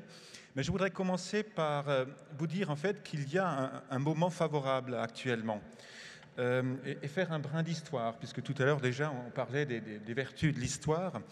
En fait, le Conseil œcuménique des Églises, dans les années 80, a déjà engagé un programme qui s'appelait Justice, paix et sauvegarde de la création. Et l'intuition qui a donné lieu à des grands rassemblements à Bâle et ailleurs, et l'intuition qui présidait à ce programme, c'est de dire qu'il n'y a pas de paix sans justice, et pas de justice et de paix sans sauvegarde de la création. C'est-à-dire avec le Conseil des conférences épiscopales des différents pays en Europe, la Conférence des Églises européennes et le COE, nous étions déjà dans les années 80 mobilisés sur ces questions, mais nous n'avions pas de réceptivité.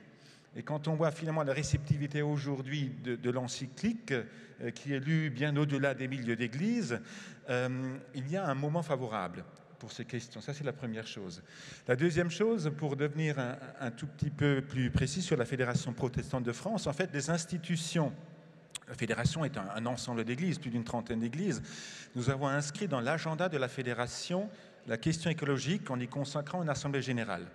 en traduisant cette Assemblée générale par un appel aux différentes communautés et aux églises de se saisir de cette question, en produisant pour ces églises des documents qui font l'état du savoir scientifique sur le changement climatique et qui analysent un certain nombre de problématiques, proposent un certain nombre de solutions, y compris pour les communautés et les particuliers, les fidèles, et qui en même temps entament, à travers la deuxième publication, un dialogue entre finalement les experts climatiques, écologiques et les théologiens. Et donc, partant de là, les églises se mobilisent, et je peux vous dire maintenant, pour passer à un étage un peu inférieur, comment finalement l'Union des églises protestantes d'Alsace-Lorraine s'engage dans 3 actions, très concrètement. Alors là, on devient très très concret. Premièrement, vous n'êtes peut-être pas sans savoir que une grande marche pour le climat, enfin plusieurs marches pour le climat se sont engagées.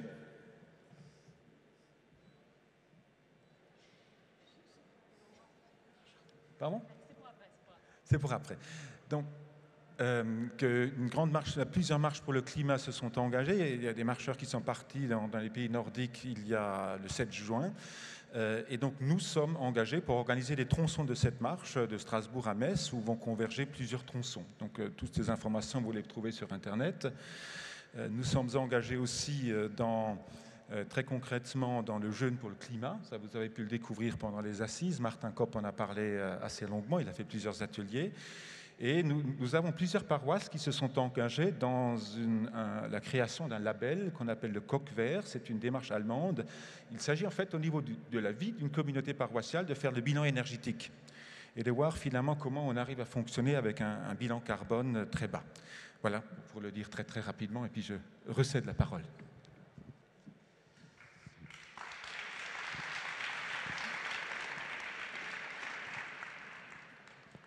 Oui, concernant comment faire descendre tous ces concepts dont on parle aujourd'hui, ou ces préceptes de la tête des responsables vers les pratiquants, je pense que là, il doit y avoir effectivement un certain nombre d'actions concrètes. C'était notamment donc, le sujet de la deuxième partie de l'intervention. Et je pense que par rapport à ça, et ça a été rappelé par les différents intervenants, je pense que la responsabilité, elle est d'abord individuelle. Donc, chacun doit se sentir concerné par ce problème, et ce n'est pas forcément un problème des leaders spirituels ou des responsables religieux uniquement. Et par rapport à ça, il y a un proverbe marocain que j'aime beaucoup, qui dit « Au lieu de te lamenter sur l'obscurité, allume une bougie ». C'est-à-dire, au lieu de palabrer, de faire tout un tas de discours, fais une seule action qui permet de contribuer à résoudre le problème. Et par rapport à ça, il y a un certain nombre de choses que nous pouvons faire à notre échelle individuelle, et notamment par rapport à un musulman. Il y a un certain nombre aujourd'hui de recommandations qu'on trouve dans les mosquées, dans la salle d'ablution par exemple, là où on utilise l'eau pour faire les ablutions, pour se préparer à la prière. Il y a bien des incitations à ne pas gaspiller l'eau et à l'utiliser à bon escient. Donc ce sont des choses très très basiques, mais qui peuvent contribuer et responsabiliser chacun. De la même manière, au niveau des mosquées par exemple, il y a de plus en plus d'incitations à utiliser des ampoules LED, donc à base de consommation. Là aussi, c'est du concret. Je pense que c'est le même cas dans d'autres lieux de culte, que ce soit des synagogues ou des temples ou des églises. Et puis, il y a également la notion de concept de mosquée verte. Alors, verte, c'est pas parce que le vert, c'est la couleur de l'islam, mais c'est une mosquée verte au sens écologique du terme, où il y a notamment des énergies, de nouvelles énergies qui sont utilisées, notamment pour le chauffage. On utilise l'énergie solaire, et il y a des mosquées aujourd'hui en France qui sont en train de se mettre en place pour respecter donc l'environnement à travers ces différentes actions. Ce sont des actions parfois basiques, parfois élémentaires, mais qui peuvent contribuer et faire contribuer chacun à la préservation de notre planète.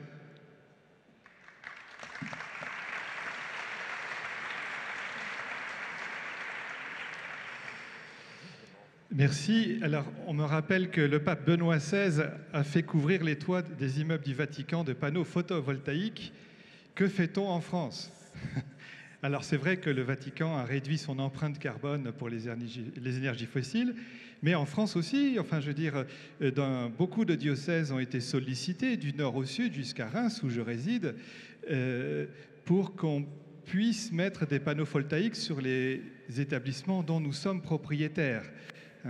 Nous, l'Église catholique, parce que dans les diocèses, il y a beaucoup de bâtiments qui ne nous appartiennent pas, sur lesquels nous n'avons pas de pouvoir direct. Mais pour tous les bâtiments qui sont bien orientés, eh bien, nous allons pouvoir, au moins dans le diocèse de Reims, mais ça s'est fait à Beauvais, ça s'est fait dans tous les diocèses du Sud, mettre ces panneaux voltaïques, photovoltaïques. Donc ça, c'est en route. Ce que nous allons faire aussi dans l'Église catholique, parce que ce qui se fait à Reims, je crois que ça va se faire beaucoup et partout, je connais bien des diocèses où ça se fait, l'encyclique va être travaillée, reçue, et des documents d'aide à la lecture, des guides de travail sont publiés par Bayard, par les jésuites, au Serras, enfin il y a plusieurs types de documents qui vont accompagner ces lectures pour recevoir cette encyclique. Il y a un vrai travail. Alors j'entendais, comment ça va descendre du haut vers le bas, mais encore une fois, je vous redis à vous, comment vous qui l'avez déjà fait, allez nous aider à ce que ça monte du bas vers le haut. Vous êtes partenaire de cela, sinon ça ne va pas aller. Voilà. Et dernier point, verra-t-on nos responsables religieux appelés à s'engager dans les différentes manifestations qui auront lieu en France pendant et après la COP21? Oui.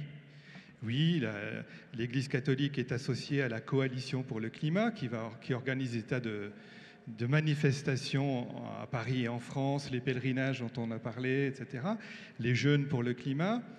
Il y aura une grande prière œcuménique à la cathédrale de Paris, je crois, le 3 décembre de mémoire. Enfin, il y a beaucoup de manifestations et nous prions, nous espérons que ce ne sera pas simplement cette COP21 pour notre mobilisation qu'un feu de paille, mais surtout un point de départ. Mais ça dépend autant de vous que de nous. Voilà, ça commence. Merci.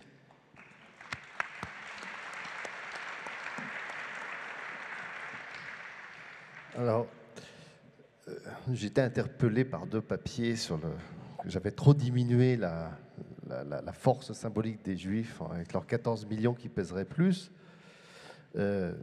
Sur un des papiers, financièrement et économiquement aussi, je ne relèverai pas le côté un peu fantasmagorique de la chose. Mais enfin bon. Mais que ça soit clair, je crois que deux choses. Sur le plan purement religieux, une des choses que le judaïsme, et c'est vrai qu'il pèse beaucoup plus lourd sur le plan symbolique et de la représentation que son nombre de membres, c'est évident.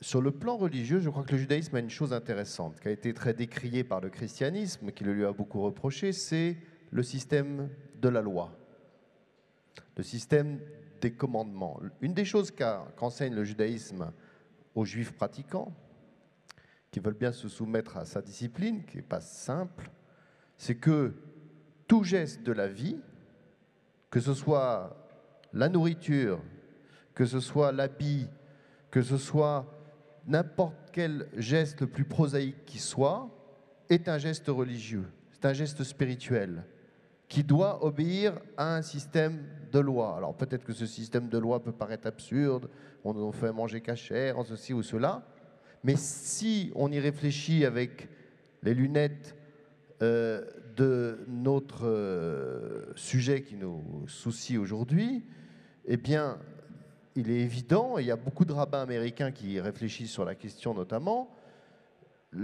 manger cachère, c'est aussi se soucier non pas de l'abattage de l'animal, mais de la façon dont l'animal est élevé, des conséquences de ce qu'est manger de la viande. Est-ce qu'il faut vraiment en manger? Est-ce que finalement ce n'est pas une étape vers moins de viande et peut-être même le végétarisme? Vous voyez, le fait de... j'ai parlé du Shabbat tout à l'heure, le fait de ne pas consommer Shabbat, de ne pas acheter, de se détacher de la technologie. Tous, je pourrais faire une longue liste. Le judaïsme enseigne une chose, c'est que la spiritualité, les grandes idées n'ont de sens véritable que si elles se traduisent dans des petits actes, dans des actes qui peuvent paraître d'une grande banalité. Et ça, je crois que dans la question de l'écologie, c'est exactement la question qui se pose pour nous. On parle d'un grand sujet qui est le réchauffement climatique. Eh bien, la seule chose que nous, individus, puissions faire à notre tout petit niveau, c'est une discipline meilleure et inciter nos proches à une discipline meilleure. Si nous avons fait cela, nous avons pris nos responsabilités. Et là-dessus, le judaïsme est très clair. Et donc, je crois que le judaïsme peut servir de ce point de vue-là comme modèle, non pas comme modèle à suivre dans ses commandements, c'est pas de ça dont je parle, mais dans le fait de traduire une pensée dans des actes précis. Et sur la question, je ne voudrais pas me dérober à la question, sur la question des Juifs, il ne faut pas mélanger la religion juive et les Juifs. Les Juifs, c'est un peuple dont l'immense majorité, 80%, ne sont pas pratiquants, ou très très peu. Donc, nous les rabbins, on peut écrire ce qu'on veut, on peut dire ce qu'on veut, ça n'a pas grande influence. On a une petite, mais ça n'a pas une grande. Maintenant, il est vrai que les Juifs ont un poids ne serait-ce que par leur pourcentage de savants, de prix Nobel. Vous savez qu'on a 17% des prix Nobel à peu près. Donc on pèse un poids, c'est évident, d'écrivains, etc. Donc c'est évident que les Juifs ont par leur histoire et par peut-être leur talent, enfin le fait est qu'ils ont un certain poids. Mais ça c'est un peu anecdotique, ça n'a rien à voir avec le judaïsme, ça a à voir avec le fait de l'histoire sociologique des Juifs. Ce qu'on peut dire, c'est que sur la question de l'écologie elle-même, je crois qu'un bon nombre de Juifs est impliqué et que dans l'État d'Israël lui-même, c'est un État qui est relativement en avance, avec pas mal de recherches intéressantes qui sont faites et pas mal de découvertes intéressantes qui sont faites, notamment sur la question de l'eau, mais pas seulement. Et j'espère que si la Torah sortira de Sion, c'est possible, mais qu'il y a aussi des progrès technologiques qui en sortent et que ça aille dans le sens de l'amélioration de l'environnement, notamment dans la région où, avec une meilleure collaboration avec les pays voisins qui semblent aller dans ce sens, où justement il y a vraiment des rapprochements à faire. Il y a des projets très intéressants, notamment puisqu'on parle de ça, de sauver la mer Morte en collaboration avec la Jordanie. Il y a des projets de collaboration sur toutes sortes de choses avec l'Égypte également. Et donc, on peut espérer des choses très positives de ce point de vue-là. Mais ça, c'est des problèmes de technologie. Ça n'a rien à voir avec la religion juive elle-même. Moi, je suis ici comme rabbin, pas comme ambassadeur de l'État d'Israël. C'est pour tout le monde.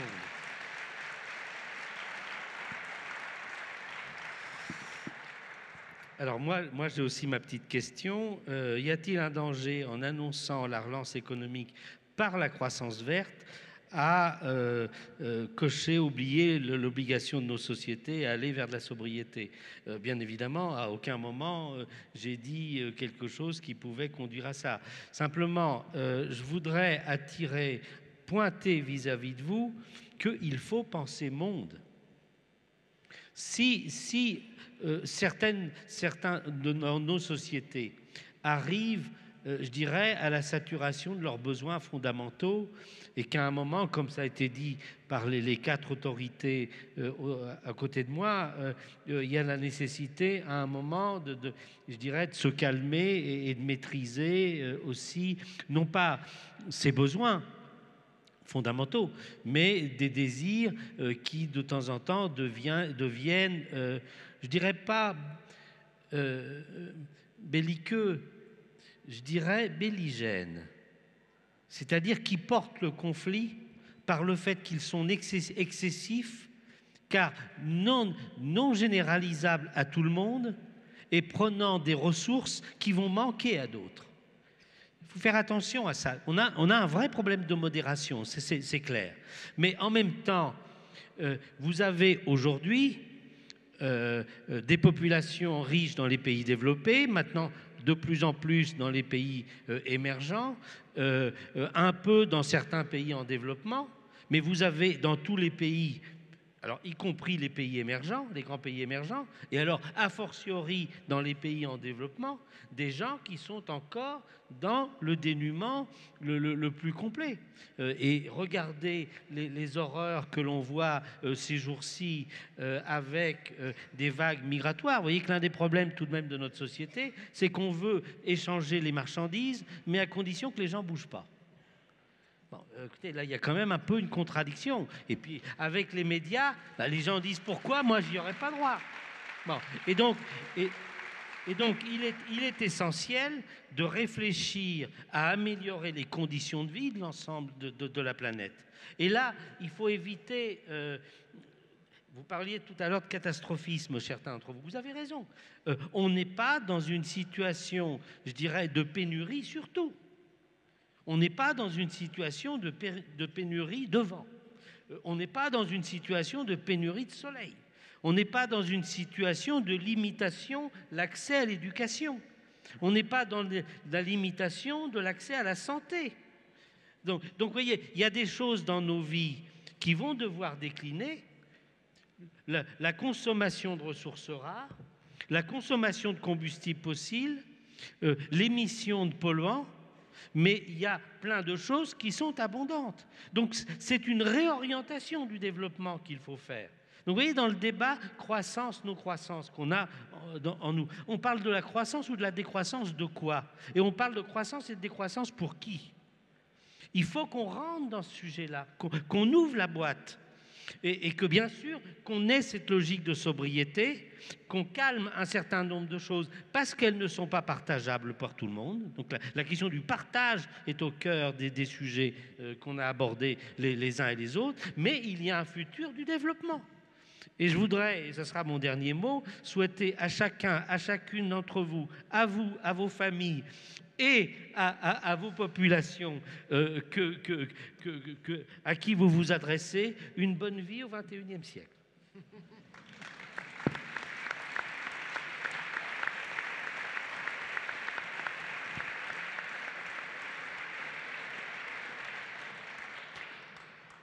Alors, il y a encore quelques questions, je pense que les uns et les autres, vous avez. Et j'en résume quelques-unes parce que vraiment, on ne peut pas les traiter une par une toutes. Il y a des questions sur l'absence de femmes, sur l'absence de bouddhistes, l'absence de religion animiste, l'absence des orthodoxes. Vous avez raison. Vous avez raison. Mais oui, de femmes à la tribune. Voilà, oui. Les personnes qui ont posé ces questions ont raison. Il fallait à un moment donné arrêter. Il fallait aussi avoir une table ronde qui permette à chacun de parler. Et à un moment donné, quand on a 3 minutes chacun, c'est plus très satisfaisant comme discussion. Donc on a fait un choix. Il est peut-être pas bon, mais c'était ce choix-là de pouvoir entendre suffisamment chacun. Pour les femmes, bon, peut-être que chacun pourra en dire un mot à l'occasion.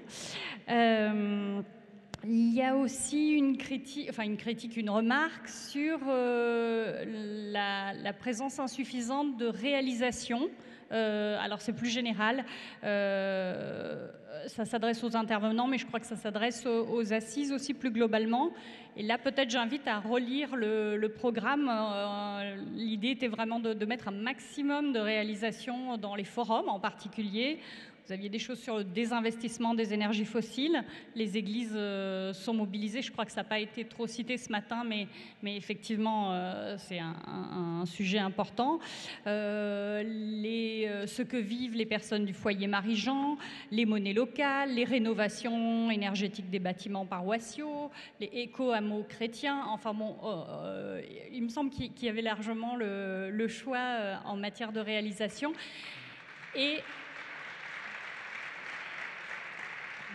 Et par la suite, les fruits des géobuvettes qui recommenceront d'ailleurs tout à l'heure au moment du repas, et du coup des échanges de toutes les propositions qui sont ici, qui ont eu la parole ou alors qui sont parmi vous, eh bien elles seront sur un site internet interactif, donc, et toutes géocalisées sur une carte. Donc vous pourrez poursuivre, si vous n'avez pas pu aller à tel ou tel forum, redécouvrir d'autres réalisations par la suite, après les assises encore.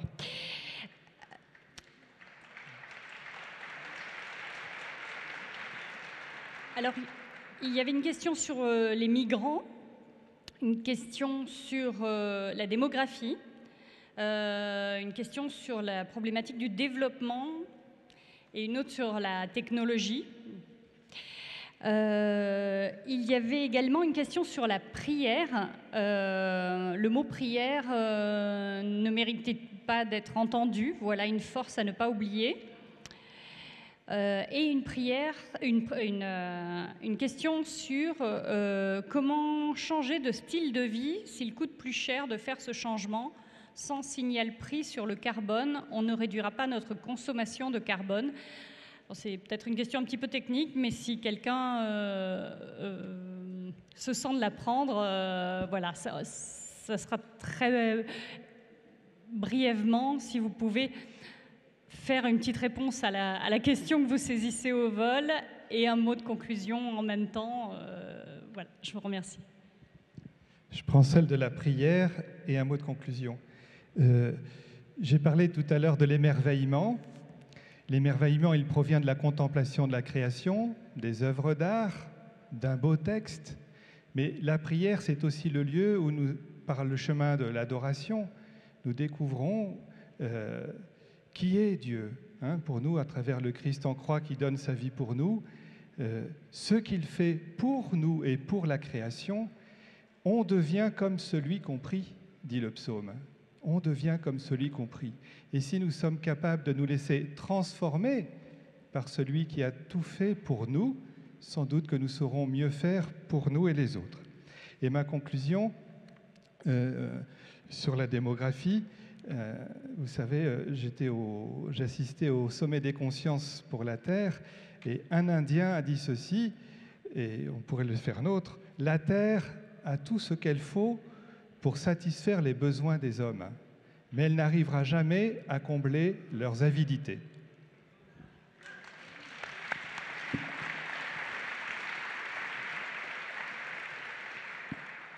Donc, comme le proposait Laura, quelques réponses rapides aux questions posées avec le mot de conclusion. Il y avait une question sur c'est quoi l'acte d'adoration dans le cadre de l'action écologique. Bien sûr, quand on parle d'adoration, c'est d'adoration de Dieu. Et comme je l'ai dit, l'adoration de Dieu ne passe pas forcément que par des actes à dimension rituelle ou spirituelle. Elle passe également par des actes de bienfaisance. Et là, nous pouvons tous les faire ensemble. Il y a une deuxième question qui est, quand on parle de combat spirituel, je pense que c'est quelqu'un de non-musulman qui a posé cette question. Que dire à une amie musulmane qui refuse quand je lui propose de prier ensemble pour nos enfants? Je pense que dans ce combat qui nous concerne tous, il faut de la fusion, il faut se fondre, mais comme dirait l'autre, sans se confondre. Je pense qu'il faut respecter les spécificités de chaque religion. Et j'ai bien aimé le déroulement de cette matinée où il y a eu un temps de prière pour les chrétiens. Et il y a un temps spirituel et interreligieux qui va intervenir juste après. Je pense qu'il y a des choses qu'on peut faire ensemble. Et puis, il faut aussi qu'il y ait un respect des spécificités de chacun. Le tout, c'est qu'on œuvre tous dans le même sens. Par rapport aux questions concrètes, aux actions concrètes qu'on peut mener d'ici COP21, j'en ai cité quelques-unes tout à l'heure. La CRCF, la conférence des responsables de culte en France, dont je fais partie et dans laquelle on se retrouve avec le grand rabbin de France, avec le président de la conférence des évêques de France, avec le président de la Fédération protestante de France, il y a un certain nombre d'actions que nous envisageons pour se mobiliser. Nous avons placé toute l'année 2015 sous le thème de la priorité de la sauvegarde de l'environnement et de la contribution à la sauvegarde de la planète. Et donc, par rapport à ça, il y a effectivement des prières interreligieuses qui sont prévues. À Saint-Denis, je crois que le 28 novembre, il y a une prière interreligieuse qui est prévue. Il est question également de réaliser un clip, puisque l'aspect audiovisuel est très, très important pour sensibiliser les gens, et notamment les plus jeunes. Un clip vidéo dans lequel les sommités ou les responsables de culte en France peuvent s'adresser aux différents fidèles et également à l'ensemble de la communauté nationale pour les sensibiliser sur la question du climat. Et puis il y a une proposition que j'avais faite et qui est en train d'être reprise par l'ensemble des responsables de culte, c'est de réserver un vendredi, une prière du vendredi qui peut être juste avant le démarrage ou le début de la COP 21 pour que le prêche du vendredi dans l'ensemble des mosquées de France soit dédié à la question du climat. Il y a 2500 mosquées en France. On estime à peu près 1 million de fidèles musulmans qui vont dans les prières du vendredi. Et donc, ça sera un message très, très fort qui sera, je dirais, transmis à l'ensemble des musulmans de France le même vendredi, à la même heure, pour les sensibiliser sur le climat. Je pense qu'il y a effectivement un combat spirituel à mener ensemble. Chacun doit y contribuer à sa façon, mais notre objectif, il est le commun pour tout le monde. Merci.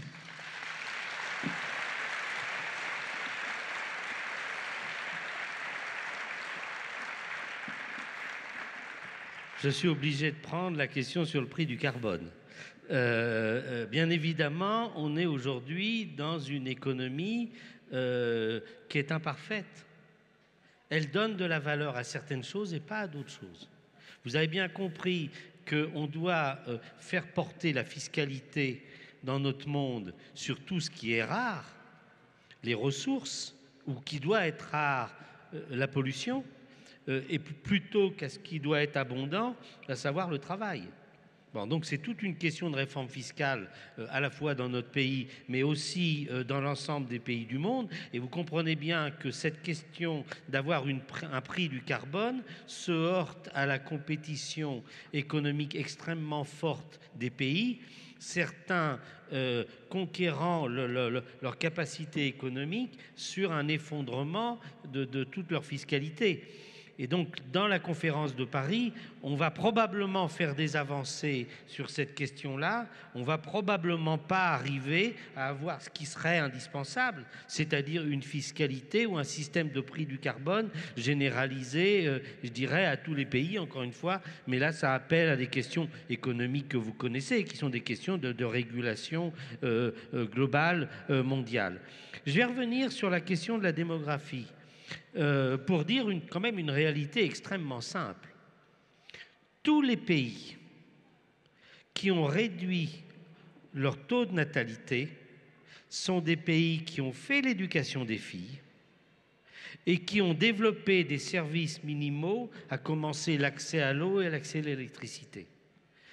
Cette question-là, elle est difficile, elle est controversée au niveau mondial. Mais je voudrais quand même vous mettre face à la situation d'un pays comme le Niger. 7 enfants par femme, le désert avance de plusieurs kilomètres par an. Comment voulez-vous que ces gens-là aient des conditions de vie qui s'améliorent? Bon. Et donc l'accès au développement, l'accès à l'éducation est la condition de la stabilité d'un certain nombre de pays. Et je crois qu'il faut le dire.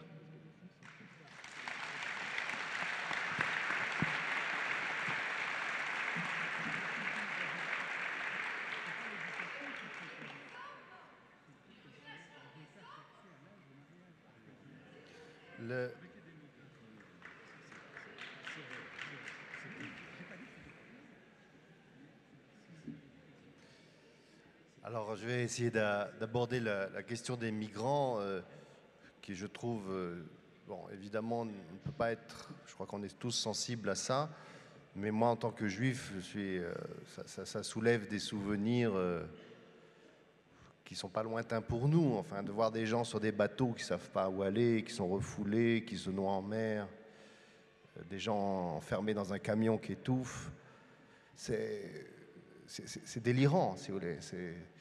Alors évidemment, je ne compare pas, la situation n'est pas exactement la même, mais on ne peut pas ne pas être bouleversé par ça. Or, là encore, il y a un verset très intéressant du Lévitique qui dit, il y a celui fameux « Tu aimeras ton prochain comme toi-même », mais il y en a un autre qui est plus rarement cité, qui est peut-être plus pertinent, qui dit « Tu aimeras l'étranger comme toi-même parce que tu sais ce que c'est qu'être étranger, tu as été étranger en Égypte. » Tout ce récit biblique que nous partageons, qui est la question de l'esclavage en Égypte, qui est peut-être un mythe sur le plan historique, je ne suis pas sûr que ça existait tel qu'il est décrit, mais fonder sa mémoire sur une mémoire douloureuse, sur la connaissance du manque, sur la connaissance de l'étrangeté, c'est fondamental. Et dans la question qui nous préoccupe,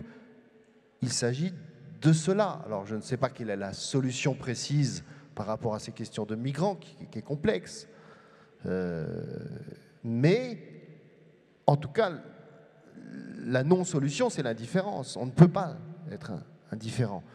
Et là-dessus, je crois qu'encore une fois, il faut revenir à nos textes. Alors moi, ce qui me semble un peu gênant, si vous voulez, dans les religions aujourd'hui, c'est qu'elles ont tendance, et le judaïsme également, à servir de repli communautaire, identitaire, d'affirmation de soi, et quelquefois même, alors ça c'est le problème de l'islamisme aujourd'hui, de source d'une violence extrême.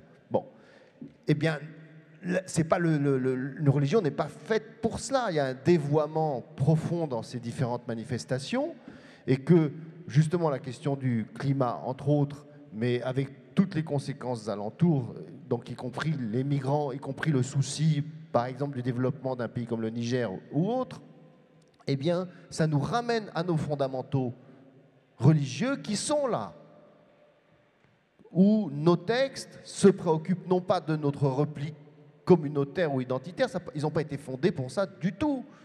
Ils ont été fondés exactement pour le contraire, pour nous dire, mais ouvrez-vous, sortez de votre tribu, regardez autour de vous. C'est exactement ça le discours de nos textes. Donc,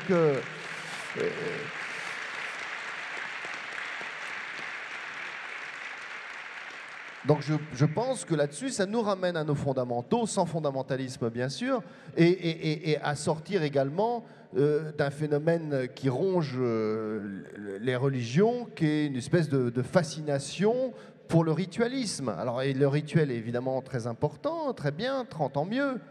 Mais la religion, c'est pas du ritualisme. La religion, c'est des valeurs. Et c'est cela qu'elles doivent mettre en avant.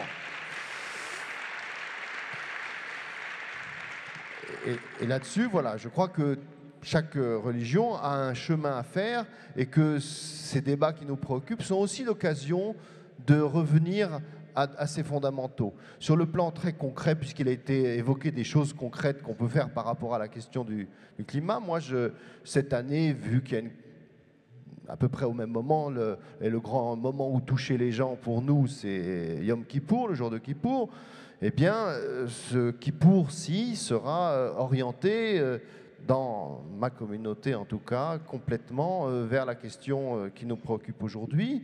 Et on s'associera, on est associé à l'initiative de jeûner pour le climat.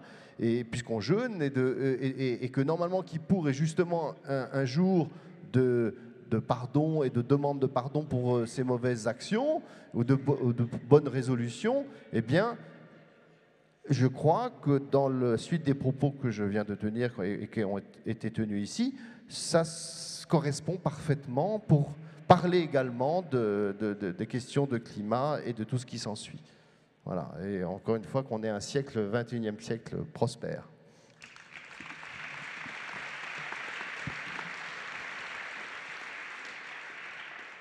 Je voulais également dire un petit mot sur cette question, comment les religions peuvent-elles agir pour accueillir les migrants, en disant que bien sûr, elles agissent au niveau européen. Nous avons des instances catholiques et des instances œcuméniques qui agissent.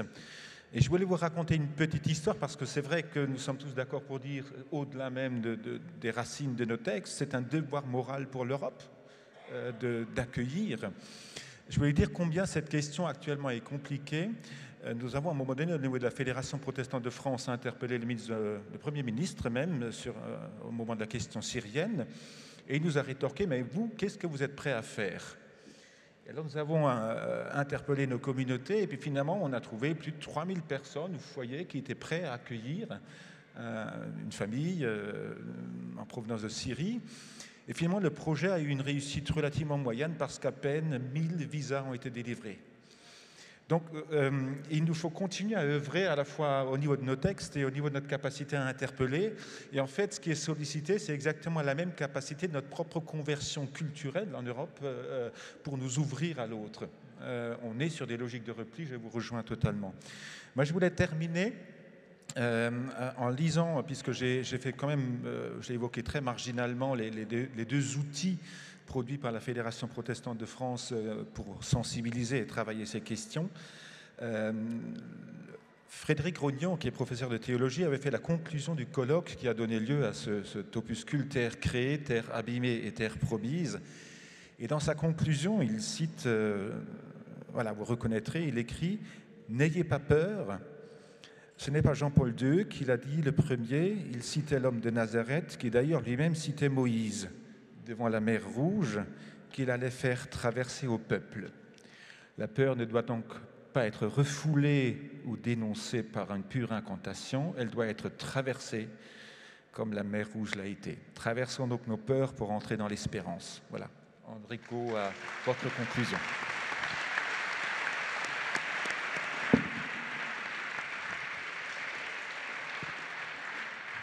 Merci à chacun d'entre vous pour tous ces éclairages, toutes ces réflexions, voilà, qui méritent d'être ruminées sans doute par chacun d'entre nous. Et c'est un peu ce à quoi nous invite une des questions, qui n'était pas une question, qui était une invitation. Quelqu'un a écrit « Est-ce que chacun ici peut s'engager à transmettre ce qu'il a reçu ici à 7 personnes dans les 7 semaines qui viennent ?» Voilà. Voilà, et j'ai entendu quelques cris sur le fait que personne n'avait osé se lancer sur la réponse sur les femmes. Alors, il y a quand même eu une surprise tout à l'heure.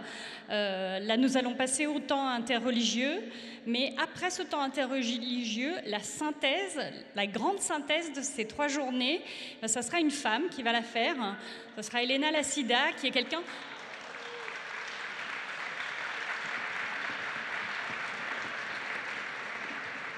qui réfléchit beaucoup et dont l'intelligence porte. Il suffit de lire les textes des évêques et les siens pour voir que manifestement ils se parlent.